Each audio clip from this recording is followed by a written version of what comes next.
Debatlara mən də öz nöqtəmi qoymaq istəyirəm. İnternetdə çox görmüşəm, debat edirlər, Çinlər özləri hansı avtomobilləri sürür. Mənim müşahidəmə görə Çində təbəqəyə görə dəyişir. Taksidə, xidmətdə və digər müəyyən sahələrdə istifadə olunan, xidmət sektorunda istifadə olunan firmalar var. Bike var, BYD var, sonra Aion var, Guangxi Aion var. Onlar ucuzdur. Onları hesablamayaq. Əsasən nədən gedir söhbət? Orta ticarətçilər təbəqəsi. Onlar Çinin daxili markalarını sürürlər. Bu Xiaomi'dir, Xiaopeng'dir. Bunlar biraz bahalıya doğru gedən markalardır. Geely'dir, Zeekr'dir. Zeekr'ın bir qolu olan Linko'dur. Onlar bu avtomobilləri sürür. Orta təbəqənin bir dənə üstü var. Onlar Aito, Lixian, sonra Nio sürürlər. Bilirsiniz, onlar ucuz maşın deyil, keyfiyyətli avtomobillərdir. Və ən son bir dənə super varlı təbəqəsi var. Burada təəssüf ki, biz məmurları görmürük ki, onlar bahalı avtomobil sürür. Burada əsasən ticarətçilər bahalı avtomobillər sürür. Holding sahibləri və digər. Onlar statusuna görə yaşayır. Yəni başqaları nə deyər, başqası nə sürür. Çinlər biraz riyakar millətdir, onu burada yaşayanlar bilir. Və onlar başqası nə edirsə mən ondan yaxşısını eləyim. Yəni status məsələsi tək Çinlər deyil, məncə hər yerdə elədir.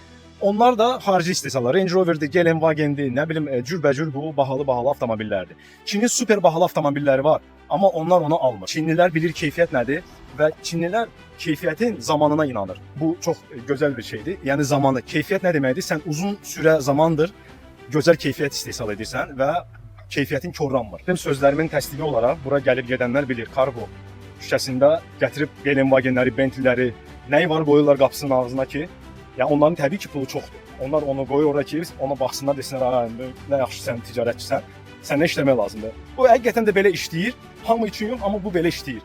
Yəni sənin statusuna görə sənə də insanlar güvənir. Yəni bu belə bir məsələdir. Məndən soruşsaz ki, sən nə sürürsən, sən nə fikirləşirsən?